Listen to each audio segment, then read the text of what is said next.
But where does it say in the handbook that you should be burying everything in so much mulch?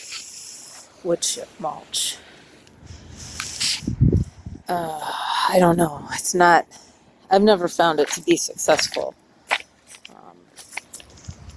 Plants like to cover the ground with plants, not with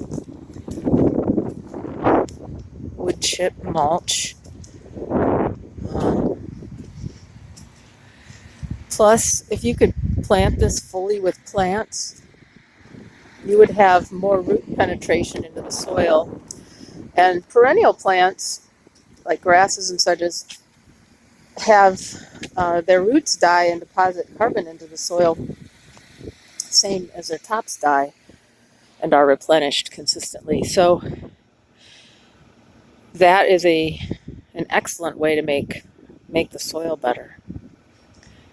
Still, I'm very happy to see this project because everything else around here is the same old. And the same old isn't going to cut it anymore. We need to start doing projects like this. And we need to start designing green stormwater infrastructure plantings that are aesthetically beautiful plantings. And this is a beautiful planting. I just think that it's a big challenge to keep bare dirt from encouraging volunteer plants. So an excellent way to discourage volunteers is to fill it with other plants that you want.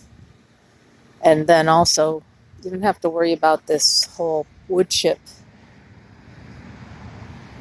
exercise because a landscaper, run-of-the-mill landscaper, charges $150 a cubic yard, ordered, delivered, and placed for wood chips like this. Wood chip mulch, bark mulch, shredded bark mulch, triple grind, double grind. It's all about the same. And let's pretend this particular project goes to a low bid contractor and all their other projects get mulched every year, maybe twice, right? Well, you can imagine this project, it just wouldn't survive. The grasses are already, the grasses and whatever perennials, which, by the way, there aren't any here, just grasses, I guess. But in that middle panel, there's some. I don't know. It's actually a puzzle. Maybe they're missing plants already. I don't know. Anyways, this could look green this time of year. I would like to see it look green.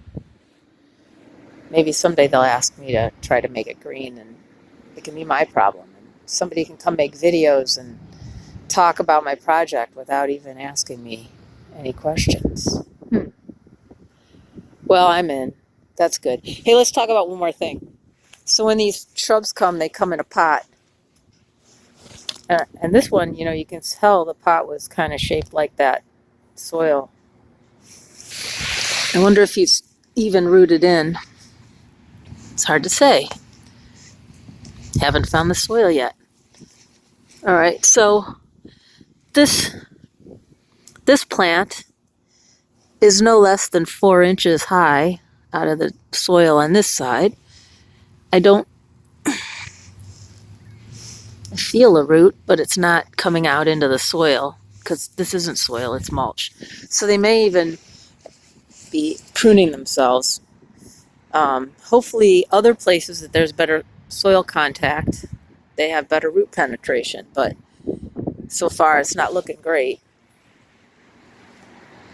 And it's not an unusual situation. Almost all the shrubs are like that are on the slope.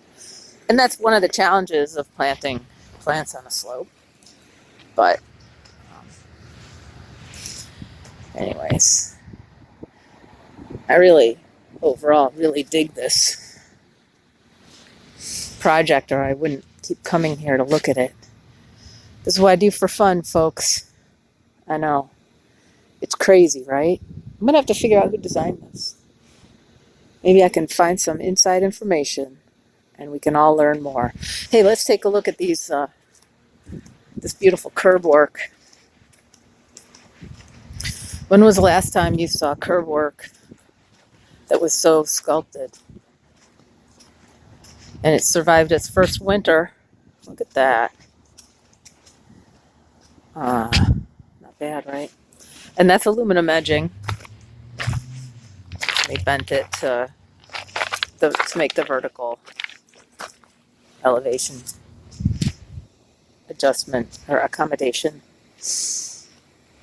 I think those are Mexican pebbles, Mexican river rock or something. Nice. It's pretty.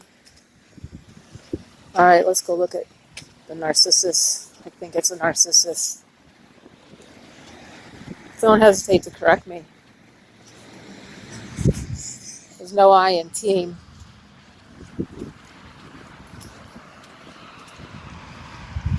Aren't they pretty? They really are pretty. And then here we have steel edging. It needs beat back down. One thing I hate about this stuff, I think I used to hit my little bare feet on this kind of problems when I was a kid. It's really important to have somebody come in and hit that with a hammer whenever it starts to pop up like that before it gets out of alignment too much. Because once it's really out of alignment, you have to get a crew in here to reset it. And that's expensive. So they did a really very careful job of trying to plant this stuff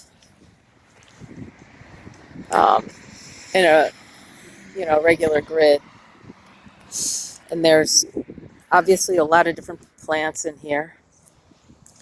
Some rattlesnake master. But again, I don't think that these plants got their roots out into the ground enough last year because they shouldn't be popping. Part of that,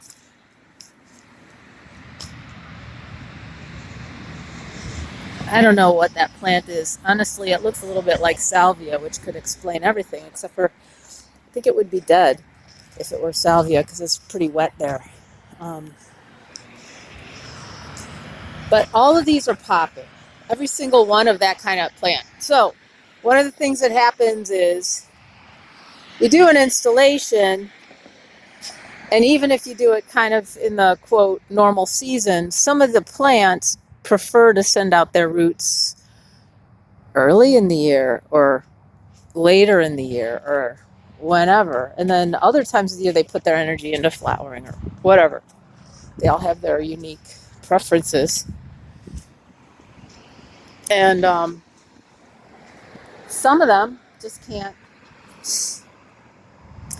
get their roots in. Now, this also looks like could be the same plant, or it could be a different cultivar.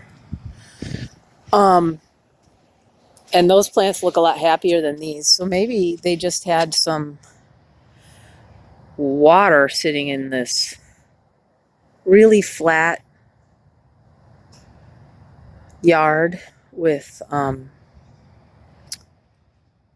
don't know, maybe with all these little flags, maybe those were irrigation leaks or some craziness, which would be tragic because, in all seriousness, a planting like this could have been put in and irrigated for a couple months until the roots went out and let be to fend for itself after that. Because our native plants, our savanna plants and short prairie and those kind of plants could have thrived here without any special treatment. But again, you never know what happens in construction. You never know what's going on under the soil. You don't want to judge someone else's project. You don't know what they were challenged with. But see how happy this guy is? He's happy. I don't know what it is. Looks to be a grass. All right, now that's all I got.